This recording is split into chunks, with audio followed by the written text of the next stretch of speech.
Certainly appreciate your wanting to try and help. But yesterday was enough for me. And that's the last time that I'm ever even going to try to meet with Liza. No, Joe, I'm afraid that the answer is still no. Goodbye.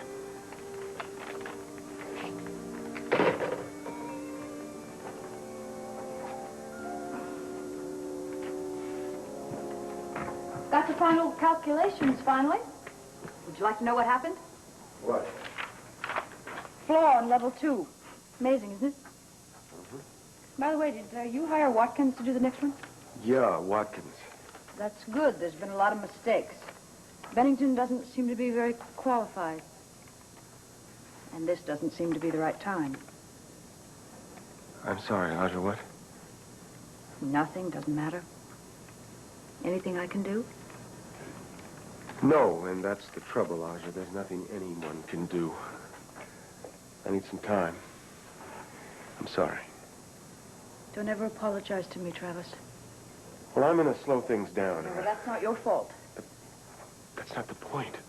The point is that I have to face facts that I'm not going to be very productive around here for quite some time. And maybe I should think about replacing myself with someone who doesn't have personal problems and just take off a sabbatical, a vacation. Where would you go? I don't know. I haven't really thought about it. Travel, maybe. Europe. That'd be nice. A nice, long vacation in Europe. You know, Travis, I would love to show you Europe. What? Well, I mean, I know that you have been abroad a lot, too, but... Travis, I would love to show you the Europe that I know.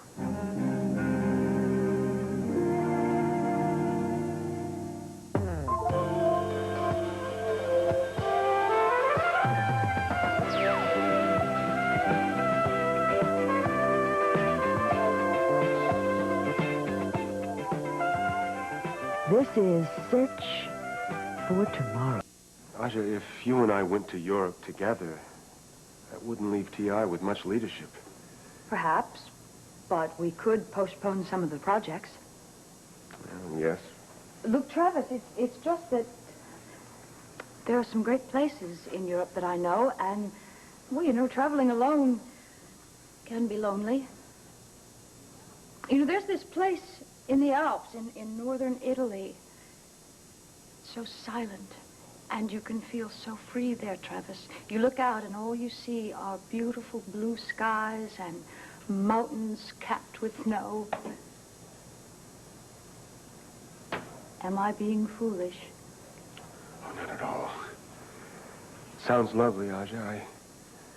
I'm just not even sure that I want to travel, or that's what I should do. I see. Well, not necessarily. I'm just at loose ends. That's completely understandable, Travis. Maybe I need to be alone. Travis, I would give anything to see you happy again. You see, things shouldn't have turned out this way. It's wrong. Well, it's all... they did turn out this way, Aja. You know, maybe you and Liza, with time... Time? Oh, yes, time. Little time heals all wounds, right? Well, let me tell you something, Aja. I don't think anyone understands or realizes what Liza and I had. We were part of each other. I could look at her and see what she was thinking, feeling, and nothing, absolutely nothing made me happier than just being with her. And what do I have now? What will I have, no matter how much time goes by? Nothing. Don't pay any attention to me. No, that's quite all right. Listen, if you'd You know like what I to think I'll do is go down to the lab and look at the new plans for the backup system, work on the laser, perhaps. Maybe if I concentrate on something. Yeah, well, I could assist you. No. Thanks anyway. I just want to be alone. See you later.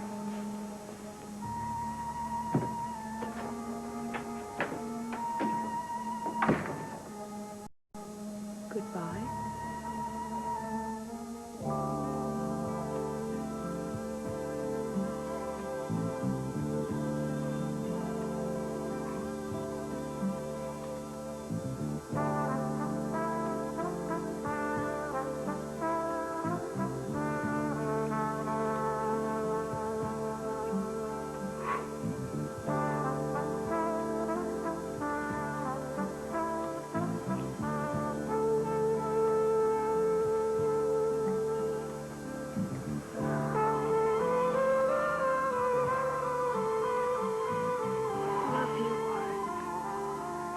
I love you, Susie.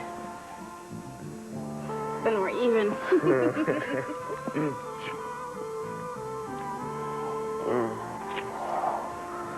You know, I don't think I've ever been this happy in my entire life.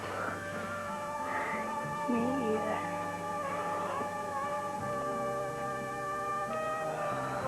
What do you say I just chuck the whole vice president of the bank stuff and come down here and be a beach bum? What do you think? Would you still love me? Trinidadian beach bum. Yeah. Just sit around, collect seashells. I think I would love you no matter what. Really? Really? Even the bank job, that's not that important to you? It's not my job. Why are you even thinking about that? You've barely even started it. I know. I've just been thinking about getting out of it, though. To become a beach bum? Nah. Nah, back to being an independent. This man who owes me a lot of money. Once I get paid, I'll have plenty of capital. Who owes you a lot of money? Oh, a man. Somebody who's just rich as can be, but never has any spare cash around, you know? I'll get it, though. Someday. In the meantime, yeah, I have you. And I'm going to kiss you, and I'm going to hold you, and I'm going to make love to you all afternoon. You promise? And all night.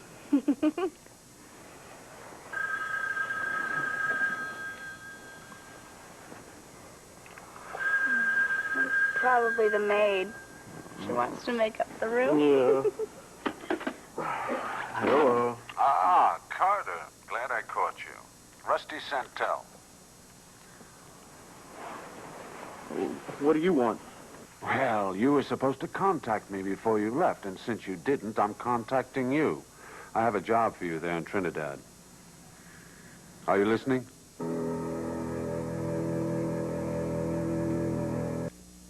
Rusty, I'm on my honeymoon. Ah, yes, I know. I hope you're having a wonderful time. How's the weather down there? What do you care? I don't. Listen, there's a ship in the port of Prince Harbor called the Arcadia Trieste. Got it? Rusty, this is not a working honeymoon. Yes, it is, Carter. You just didn't check in with me before you left. I assume you're interested in seeing your money. Oh, yeah, I am. Make no mistake about that. Good. Then I'm sure you'll go down and inspect that valuable cargo we have on that ship. Rusty, how did you get a hold of this number anyway? That doesn't matter. As I said, the ship's name is the Arcadia Trieste, bound, as you know, for Africa. It was inspected here in the U.S., but I want you to re-inspect it before it goes on the last leg of its journey. No, Rusty. We're talking millions, Carter. It's at Pier 7, and it's scheduled to leave at 3 o'clock. Check the cargo, check every weapon on board, and don't let them try to tell you that some of it is missing, because it was all checked here in the U.S. Santel, how many times do I have to tell you no? Carter, check that cargo, or don't come home. Is that brief enough? No, I'm not. Santel. Yeah. Fine.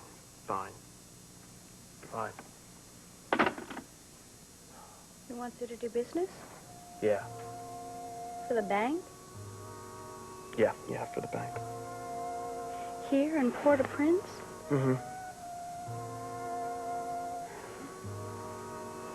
Warren,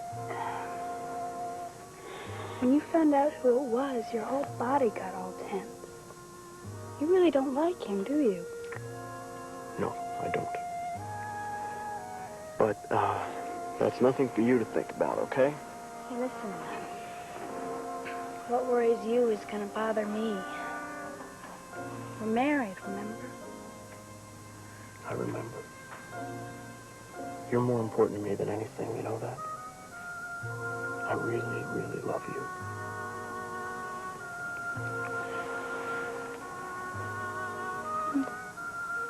What did Rusty want you to do? See some bankers. Here? Yeah. You kept saying no. Are you gonna do it? Yeah, I'm gonna do it. I'm gonna do it this one last time. I won't be very long. Good.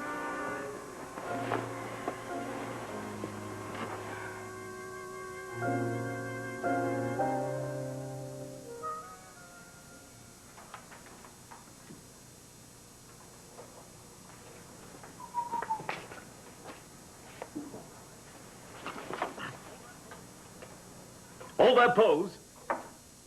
You're on candid camera. They'd recognize this form anywhere. Sonny Adamson, famous TV reporter. Gosh, the woman who says she'll meet people in her office. I know. I'm sorry I'm late, but I've just been really busy down here. It's okay. I've only been hanging out there for 15 minutes.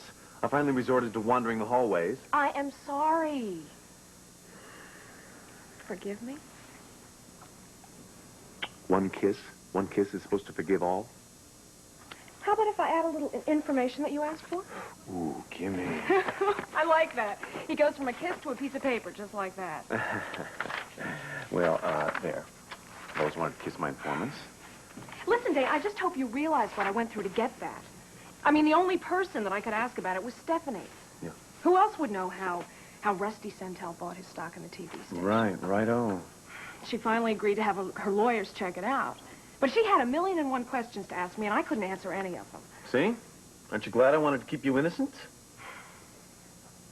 So what about it? Does that mean anything? Well, I think I've heard of Banco Due. I get it now. It's an Italian bank, isn't it? No, it's a Swiss bank, which is why it says right here it's in Geneva. Well, maybe it's an Italian bank that's located in Switzerland. Did you think that? Maybe. Anyway, it's very interesting. Rusty Centel paid for his stock in the station with a letter of credit from Banco Due. Very interesting indeed. Why is that interesting?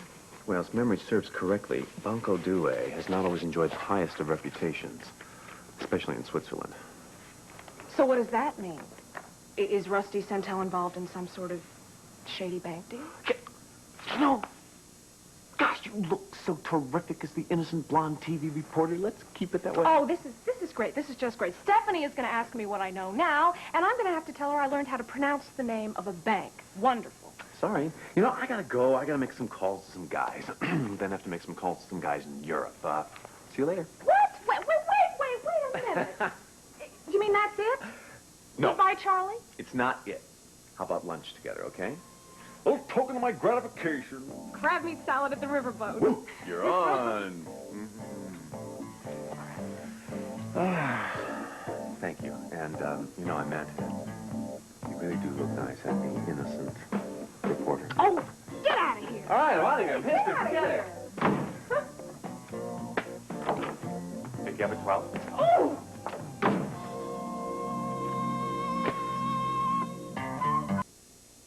Have a seat.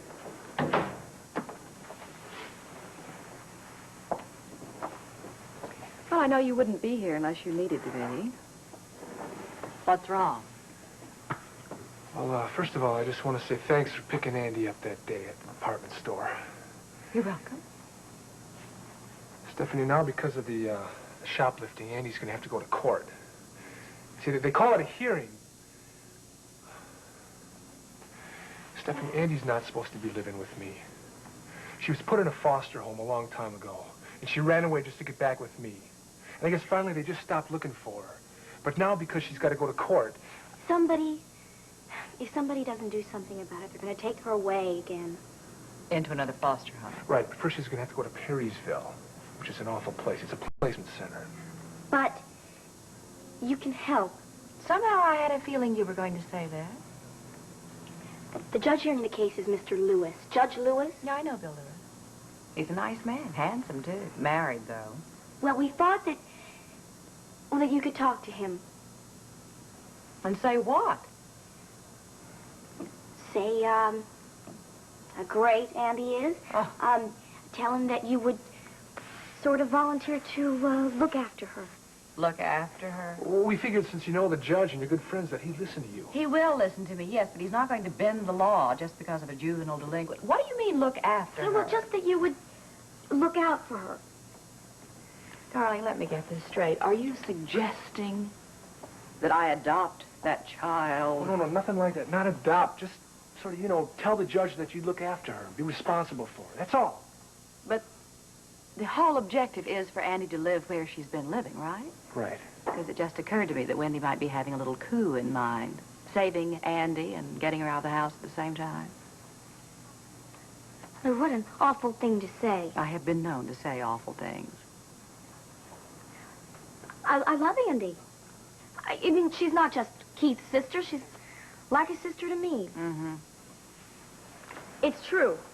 It sounds absolutely true, dear. Hey, look, Stephanie, we're begging, okay? We can't help Andy, but you can. I would really be in debt to you. Yeah, we both would be. And I will do anything to pay you back.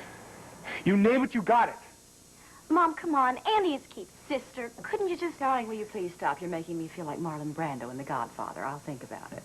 Mom, you can't think about it too long. The hearing is next week. Well, then I have a whole week to decide, don't I? And I'm very interested to hear how much Keith would be grateful. Mother. Darling, I said I would think about it. I will, definitely. Think about it.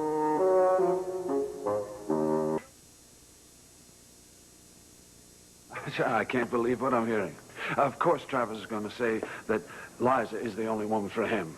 I mean, what's the matter with you? Nothing. Just happens that I was with him while he was talking about Liza. Yes, and I suppose he told you how much he loved her, how irreplaceable she was. Aja, I am being realistic. Travis is at his weakest point right now. Now is the time to use your feminine charms. Now is the time to seduce him. Well, I won't. What?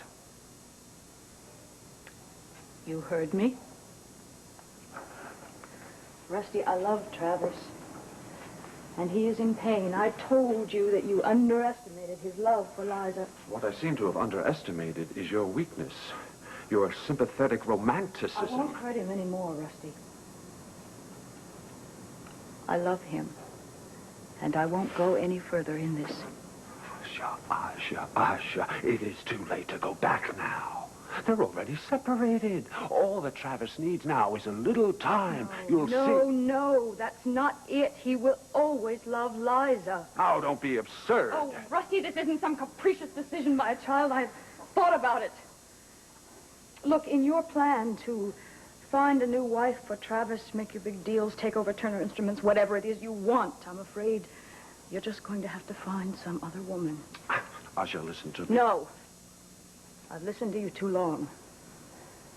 And I was selfish enough to believe you when you said that Travis would turn to me. And he will. No, he won't. Rusty, he is hurting. And I hate myself when I think that I wanted him so badly that I helped you to hurt him. So you're out? Yes. I see. Well, I suppose I should have taken your feelings into account. Well, we'll let it pass for now. For good, Rusty. No, I beg to differ with you. Because you love him too much. Which is why I won't hurt him anymore. Which is why you'll come back. Aja, you may walk away today, but tomorrow you'll start thinking, that was my chance. Do you want that? Do you want to give up the one chance you have of getting the man you want? I won't hurt him anymore, Rusty. You will, if you have to. No. no more. Goodbye, Rusty. You'll be back. Because you love him too much.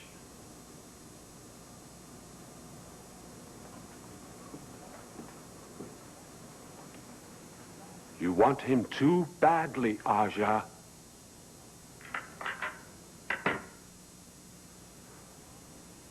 You'll be back.